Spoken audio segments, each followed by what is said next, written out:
em channel của mình là Nguyễn Trần Công Hậu, rất vui được gặp lại anh em. Hôm nay mình sẽ làm một thí nghiệm nhỏ để mà chứng minh khả năng chống chịu muối vô hạn của các bé màu. Đó, thì là cách nào? Mình sẽ cho một cái nồi lẩu to như thế này nè, muối vào trong một cái hồ này, cho hết cái này vào trong cái hồ này, đến khi nào mà muối nó không tan nữa luôn.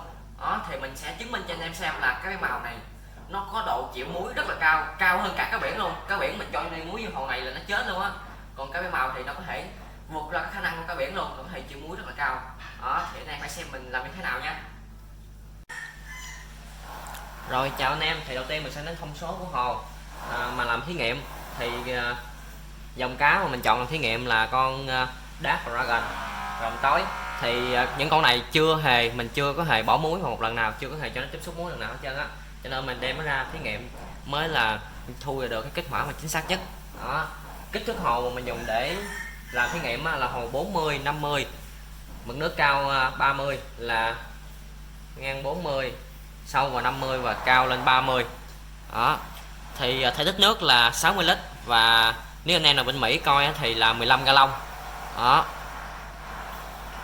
Rồi thì mình có làm một video mà hướng dẫn cho anh em cách mà chữa bệnh cho cá mẻ màu bằng muối á. Thì có rất là nhiều anh em đã chữa bệnh cho cá mẻ màu muối, đã cứu được cá mẻ màu. Đó, thì nhắn tin cho mình cảm ơn, thì mình nói là không cần, chỉ cần anh em lên trên YouTube của mình bình luận là cái phương pháp này nó hiệu quả như thế nào. Rồi sao nó chết cái gì ta? Rồi thì cái phương pháp của mình nó hiệu quả như thế nào để cho những anh em khác xem và những anh em khác có thể rút ra kinh nghiệm để mà chữa bệnh cho cá mẻ màu cho những anh em khác thì như là tốt, chứ không có cần phải mà nhắn tin cảm ơn mình để làm gì. Thì mình sẽ thực hiện thí nghiệm này bằng cách là cứ mỗi 10 phút mình sẽ cho một chén muối vào cho đến nào hết cái nồi lẩu muối đó luôn. Đó, thì khi đó nước ở trong hồ này, muối nó sẽ không thể hòa tan được nữa, nó sẽ trở thành một cái biển chết. Đó, nhưng mà cái màu có thể sống ở trong đó. Đó, thì mình sẽ chứng minh cho anh em xem. Thì mình hướng dẫn anh em cách chữa bệnh cho cá màu thì mình có hướng dẫn anh em chữa bệnh bằng công thức là hồ 30 40, mực nước cao 20, sử dụng một chén muối thì sẽ chữa được rất là nhiều bệnh cho cá màu, như là bệnh túm lắc nè, bệnh ghẻ nè, rồi bệnh nấm nè, rồi một số cái bệnh thông thường. Chỉ có những cái bệnh mà mình không thể chữa bằng muối, đó chính là bệnh xù vẩy và bệnh đường ruột. Đó, thì hai bệnh đó mình chưa thể chữa trị bằng muối được. Thì cái cách mà phòng bệnh, cái cách mà chữa bệnh của mình là sử dụng hồ 30 40, mực nước cao 20, cho một chén muối vào. Sau 8 tiếng đồng hồ anh em thay hoàn toàn nước, rút nước phần dưới đáy nha anh em, rút nước phần dưới đáy ra, rút từ dưới rút lên, là đưa cái ống vào rút phần nước dưới đáy lên. Tại vì sao? Tại vì khi anh em cho muối vào cá nó sẽ... Rồi thì tại vì sao mà mình đã nói là mình phải thay nước từ cái phần dưới đáy thay lên đó, thì tại vì khi mà anh em đánh muối vào thì cái muối này sẽ làm con cá nó bị tuột nhớt. Thì khi mà con cá nó tuột nhớt thì nó sẽ trôi theo những cái mà bám trên mình con cá, như là nấm nè, ký sinh trùng nè. Đó, thì nó sẽ theo cái nhớt con cá nó tuột xuống luôn, thì nó sẽ nằm ở dưới một cái lớp đáy này nè. Cho nên mình khi mà mình thay nước là mình phải bỏ cái ống vào, mình hút nước từ ở dưới đáy hút lên. Đó, chứ không phải anh em thay nước phần trên, anh thay từ xuống rồi cái phần nước dơ hệt dơ anh em chừa lại là chết luôn. Đó, cái phần nước ở dưới nó rất là dơ, nó gồm có những cái là cái chất mà con cá nó ói ra, rồi tuột nhớt con cá mẻ màu, rồi những cái mầm bệnh nó nằm sát cái dưới đáy cho nên anh em khi mà thay nước là phải thay từ ở dưới thay lên. Đó, nó mới hiệu quả. Thì 8 tiếng sau anh em lúc nọt hoàn toàn nước ra, anh em thay nước mới vào, và nước pH 7 nha. Mình có làm một video hướng dẫn anh em cách chỉnh pH nước về 7 rồi. Đó, thì anh em thay hoàn toàn nước mới vô, rồi anh em nhìn cá coi nó khỏe chưa. Nếu mà nó khỏe rồi thì thôi, không vấn đề hết. Nếu mà nó chưa khỏe thì anh em tiếp tục đánh muối thêm một lần nữa, cũng bỏ một chén muối vào. Đó, đánh như vậy nữa thì cái lượng tối đa mà anh em đánh chính là 3 lần. Nếu mà 3 lần anh em đánh không hết nữa thì anh em phải chuyển sang một cái khác, đó là dùng cái thuốc kháng sinh hay là cái gì đó. Thường thì những cái con cá mà mới mình chỉ mới bệnh thì mình chỉ cần đánh chừng 1 lần 2 lần là nó hết liền không có cần đánh tới lần thứ 3 đâu. Đó, và một cái lưu ý của anh em là mình mới phát hiện ra luôn. Bỏ chén muối vào tiếp theo đi để rồi mình nói tiếp. Trời ơi, cái điện thoại mình nó sợ muối thì sao, cứ bỏ muối vô là chớp à. Rồi tiếp tục nha anh em, mới chỉnh lại điện thoại được rồi. Là cái mình muốn nói với anh em á, đó là khi mà anh em tăng nồng độ muối lên trong một cái hồ cá của anh em á, ví dụ như mà anh em đánh 1 chén 2 chén vô một cái hồ đi, thì con cá của anh em nó sẽ thích nghi dần với là cái nồng độ muối này. Đó, thì vài lần sau á, anh em đánh nữa thì nó sẽ không có tác dụng nữa.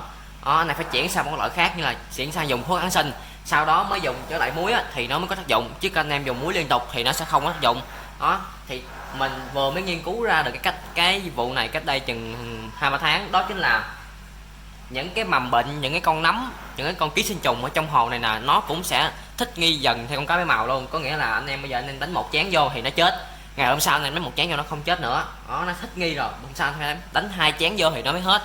Đó, thì đó nó làm khi mà anh em diệt bệnh cá bé màu á, anh em muốn sát trùng cái dụng cụ của anh em á, thì anh em không thể nào mà anh em pha một cái thao muối mà với cái nồng độ muối là không thể hòa tan nữa, nồng độ muối bảo hòa để mà anh em sát trùng cây vợt của anh em á, như mà những cái cách mà trước đây mà hay làm á, thì nó không có còn hiệu quả nữa. Bây giờ á, mình đã nghiên cứu được một cách khác để mà sát trùng những cái vật dụng của anh em, những cái cây vợt, những cái đồ cho cá ăn này đó, thì anh em không cần phải dùng muối nữa, mà anh em dùng qua cái chai này nè. Cái chai này là chai Bovidin, là chai thuốc đỏ mà mình hay dùng để rửa vết thương cho người anh em, như mình bác sĩ rửa thì mình quất đại cái chai to chút xíu. Chai này chắc chai nửa lít, thì mình mở ra, mình đổ trong một cái hũ, sau đó mình nhúng vợt vô luôn, đổ hết chai này vô một cái hũ, sau đó mình nhúng vợt vô, thì cái vợt nhúng vào đó, cái vợt nó sẽ được sát trùng hoàn toàn, không còn có mầm bệnh nào sống nổi trong cái môi trường nước ở đâu, mình bảo đảm anh em luôn. Đó, nó sát trùng hoàn toàn cho anh em. Cái thứ nhất. Cái thứ hai á là nó không có làm biến đổi màu cây vợt. Ví dụ như anh em ngâm thuốc tím đi, anh em ngâm xong em rút ra cây vợt nó tím ngắt thì nó làm xấu đi cây vợt của mình. Đó, anh em ngâm muối thì nó làm cho cái cây vợt của anh em nó nhanh bị rỉ sét, nó nhanh hư, nhanh mục giải. Còn anh em ngâm như cái này á, anh em cứ để cái thau đó anh em để hoài luôn, nó không có hư cái nước đó, với lại anh em ngâm nó không có bị hư cây vợt của anh em, nó không bị biến đổi màu của anh em. Và sau khi anh em ngâm xong anh em lấy ra, anh em không cần phải rửa nữa, anh em nhúng trực tiếp vô hồ luôn, nó cũng không ảnh hưởng gì hết trơn á. Tại vì mình thử rồi, thằng Bovidin này khi mà anh em pha như cái nồng độ nước cao vậy nè, nhiều vậy nè, là nó sẽ mất tác dụng, nó sẽ không có làm ảnh hưởng tới cá khi mà anh em quên rửa vợt mà anh em thọt vô hồ. Đó, thì đó là ý mà muốn nói, là cái dung dịch để mà sát trùng dụng cụ rất là hiệu quả. Rồi bây giờ mình cho thêm muối vào nữa.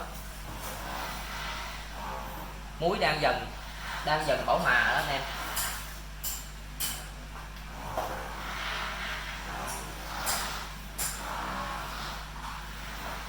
Rồi thêm một cái ý thứ hai á mà mình muốn chia sẻ với anh em á, là đây là cái kinh nghiệm mà mình đã tích lũy được trong vòng 2-3 năm nghiên cứu. Hôm nay thì mình muốn chia sẻ với những anh em mà đã ủng hộ kênh của mình một cái bí quyết, một cái bí kíp, gọi là bí kíp võ công, cái này gọi là bí kíp nuôi cá. Đó, để mà anh em có thể có những cái bước tiến vượt trội, những cái bước tiến xa trong cái quá trình mà nuôi cá của anh em rút ngắn được thời gian thành công của anh em. Thay vì anh em phải mất 1-2 năm để mà anh em tìm tòi học hỏi, có thể là 1-2 năm chưa đủ, hay là 5-10 năm luôn, thì mình sẽ đọc trong cái công thức này để mà giúp anh em có thể tiết kiệm được thời gian đó, tiết kiệm thời gian nghiên cứu của anh em, để mà anh em sớm thành công hơn trong cái công việc mà đam mê nuôi cá này của anh em. Đó chính là khi mà anh em sử dụng cái thuốc thủy sản mà anh em áp dụng ở trong con cá bé màu thì mình sẽ cho anh em một cái liều dùng, nó phải nói là tốt nhất mà mình đã nghiên cứu.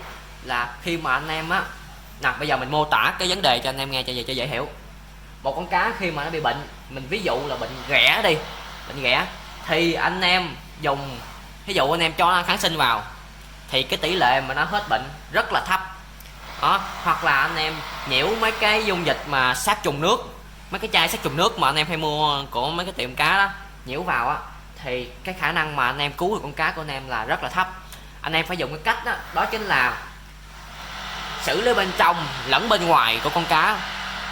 Đó chính là anh em phải cho con cá ăn thuốc để mà nó đánh bật, thuốc kháng sinh để mà đánh bật cái mầm bệnh ở trong người con cá văng ra ngoài, hiểu không anh em? Anh em đẩy cái con ghẻ đó, cái con ký sinh trùng đẩy nó văng ra khỏi mình con cá. Xong đó anh em phải dùng cái thuốc sát trùng nước, anh em bỏ vào để mà giết cái mầm bệnh đó nằm ở trong cái môi trường nước luôn.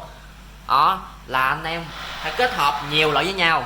Cái thứ ba nữa là anh em phải cho cá ăn vitamin, bổ sung lại cái chất, bổ sung lại sức khỏe cho cá khi mà anh em trong cái quá trình mà anh em trị bệnh. Tại vì sau khi mà anh em trị bệnh anh em không bổ sung lại cái vitamin vào đó, thì cái con cá nó rất là dễ xảy ra cái trường hợp là nó bị suy dinh dưỡng luôn, kêu bằng đường ruột, nó ốm nhách, nó nhe, nó mất luôn cái buồng trứng, nó không thể đẻ nữa luôn á anh em. Đó thì đó là cái yếu tố, là phải kết hợp đầy đủ 3 cái yếu tố lại luôn. Đó chính là kháng sinh bên trong để mà đẩy cái mầm bệnh, đánh bật con vi khuẩn ra bên ngoài, rồi sát trùng nước ở bên ngoài để mà giết con vi khuẩn nằm ở bên môi trường nước. Đó, và hồi phục lại cho cá bé màu bằng những cái vitamin dinh dưỡng này nọ. Thì cái đó có đầy, thị trường bán rất là đầy đủ. Mình thì chỉ là nuôi cá thôi, mình chỉ chia sẻ kinh nghiệm nuôi cá cho anh em, chứ mình không có bán thuốc mang gì hết trơn á, cho nên là chia sẻ cho anh em một cách rất là chính xác. Đó thì những cái thuốc đó anh em có thể mua những cái loại thuốc mà anh em đã sử dụng, anh em phải đánh kết hợp những loại thuốc anh em đã sử dụng, hoặc là anh em có thể mua thuốc thủy sản. Thì mình sẽ tặng cho anh em một cái bí kíp đánh thuốc thủy sản mà sao cho nó hiệu quả nhất. Đó là khi mà anh em á pha thuốc thủy sản á, ví dụ thuốc thủy sản nó ghi là 1 lít thuốc trên 1 tấn cá, 1 tấn ký cá, hay là 1 lít nước trên 10.000 mét khối nước đi. Đó thì anh em quy cái khối lượng thuốc về thành khối lượng hồ. Ví dụ như là anh em thay hết cái dàn hồ này, hoặc là anh em sử dụng trên cái hồ này á, là 60 lít nước đi, thì anh em quy về bao nhiêu khối lượng thuốc, anh em đánh dùng cái cạch một cái, đánh đúng cái liều mà người ta hướng dẫn vô là không hết. Mình bảo đảm anh em là không hết luôn. Tại vì mình đã thử rất nhiều lần rồi, nếu như mà mình làm đúng cái liều lượng mà nhà sản xuất đã hướng dẫn đánh vào con cá bảy màu này, con cá bảy màu nha, mình nói con cá bảy màu chứ mình không nói con cá khác, thì nó không có hiệu quả. Tại vì sao? Tại vì cái liều lượng đó là để áp dụng cho con cá ăn thịt, như là con cá phi, con cá lóc, con cá rô, con cá trê, cá ba sa. Đó, ví dụ như vậy là những con cá đó nó ăn, gọi là ăn tham, là khi mà anh em quăng thức ăn xuống á, là nó sẽ đớp liên tục, nó sẽ ăn hết một cái lượng kháng sinh trộn trong thức ăn nó một cách liên tục, một cách rất là nhanh, và không có bị rơi rải ra cái môi trường xung quanh bên ngoài. Còn đối với con cá bé mạo mình á, là nó ăn rất là từ tốn, ăn rất là kiểu như công chúa rồi đó. Nó ăn từ từ đớp, từ miếng ngậm, xong rồi tha đi, xong rồi nhìn hồi nó mới ăn, coi miếng nào ngon lựa nó ăn. Thì cái tỷ lệ mà cái kháng sinh khi mà anh em trộn thức ăn á, anh em thả vô á, nó bị hòa tan trong môi trường nước là rất là cao. Con cá nó không thể nào mà nó hấp thụ hoàn toàn cái lượng kháng sinh đó được. Đó là cái yếu tố mà mình muốn nói với anh em. Cho nên những anh em nào khi mà dùng kháng sinh mà bên thủy sản mà đánh cho cá bé màu á, thì anh em phải pha cái liều dùng á gấp 10 lần, gấp 10 lần nha. Gấp 10 lần cái liều dùng mà nhà sản xuất yêu cầu. Như vậy á, thì đánh vào á, con cá bé màu nó mới có tác dụng, nó mới thấm. Tại vì mình thử rồi, mình đánh y chang nhà sản xuất yêu cầu á, thì nó chả thấm thía hết trơn, nó cũng bệnh, nó cũng chết bình thường. Nhưng khi mà mình tăng cái liều dùng lên gấp 10 á, thì nó khỏe lên liền luôn. Tại vì con cá bé màu mình nó ăn như công chúa nữa anh em, nó ăn ít xỉn rồi nó đợi từ từ, nó khi trong quá trình mà nó dòm cái cục mồi á, là cục mồi nó đã tan muốn hết rồi, nó đã hòa tan trong cái môi trường, rồi nó không có còn cái kháng sinh ở trong cái thức ăn nữa. Đó là ý mình muốn nói với anh em. Cái đó là kháng sinh mà để cho con cá ăn, là để đánh bật cái vi khuẩn, cái mầm bệnh từ ở bên trong người con cá bung ra bên ngoài. Còn cái mà sát khuẩn ở môi trường nước á, anh em mua ở những cửa hàng thủy sản á, thì anh em phải đánh cái liều á, anh em không thể đánh cái liều dùng mà giống như trong nhà sản xuất luôn. Anh em phải đánh tầm là 80% hoặc là 50%. Có nghĩa là anh em phải đánh cỡ gì một nửa cái liều dùng thôi. Ví dụ như nhà sản xuất yêu cầu á, là cho 1 ml vô trong 1 lít nước, đúng không? Anh em đánh y chang cái liều luôn thì nó sẽ làm ảnh hưởng đến cá bé màu của anh em rất là nhiều. Còn tại vì sao? Tại vì cái thuốc đó, cái thuốc mà diệt mầm bệnh á, người ta đổ xuống sông, nó khác với cái chuyện mà người ta đổ vô như là cái khác, rất là khác cái chuyện mà mình đổ với hồ kiến. Mình đổ với hồ kiến á, nếu mà mình pha đúng cái liều lượng đó, nó sẽ làm ảnh hưởng cái màu rất là lớn, nó làm chết cái màu luôn á. Mấy con cá màu nào mà yếu yếu sẽ chết liền, cá con cũng chết luôn nếu mà anh em pha đúng liều đó. Cá con nó chết, cá bị màu yếu yếu nó cũng chết đó. Cho nên á mình cái liều dùng mà cho thuốc mà sát trùng nước á, anh em chỉ cần pha 50% liều dùng như nhà sản xuất yêu cầu, 50% thôi đó. Còn kháng sinh anh em phải cho là gấp 10 lần. Tại vì sao? Mình nhắc thêm một cái ý này nữa cho anh em dễ hiểu nào.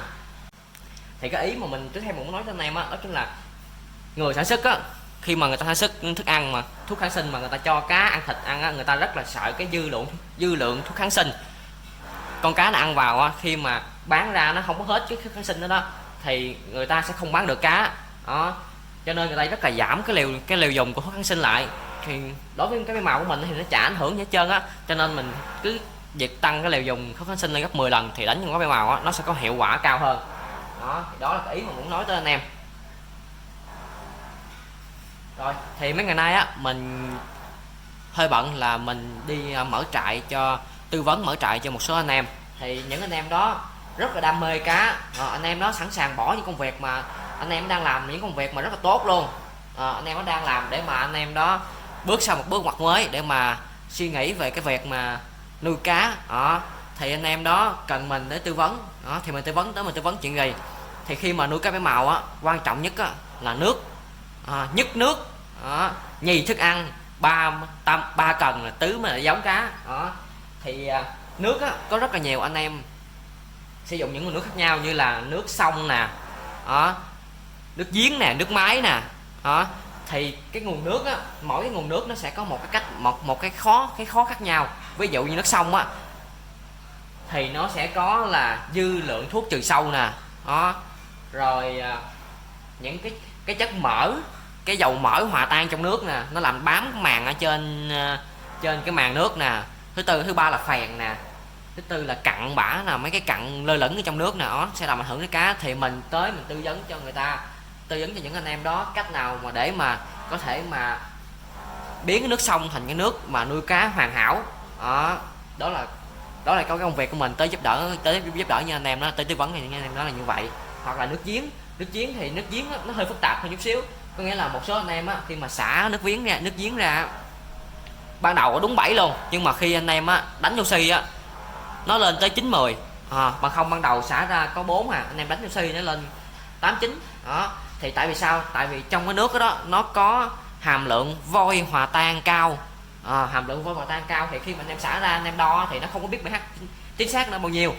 Nhưng mà anh em đánh oxy vào á thì cái vôi đó nó mới chuyển thành cái 3 giờ, nó làm đẩy cái pH anh em lên rất là cao đó. Thì những cái nguồn nước đó, những cái nguồn nước mà có vôi hòa tan cao á, khi mà anh em nuôi cá bé màu á thì cái tỷ lệ mà cá bé màu anh em đẻ ra cá mái là rất là cao. Ví dụ như là tỷ lệ 100 con đi thì nó sẽ ra tới 8% là cá mái đó là nước có vôi hòa tan cao đó.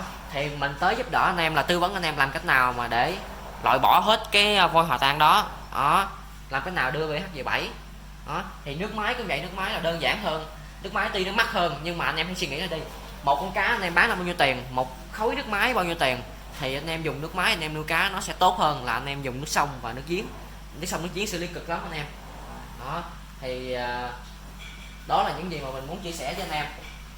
Giờ mình còn chắc cũng 2 chén muối, đổ vô luôn đi.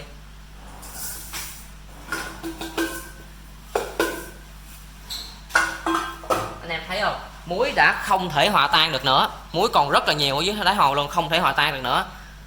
Cá vẫn sống bình thường, cái màu này nó có thể sống được trong biển chết luôn. Thì tại vì sao nhiều anh em bỏ muối vào hồ cá nó lại chết. Thì mình giải thích cho anh em nghe như thế này nè.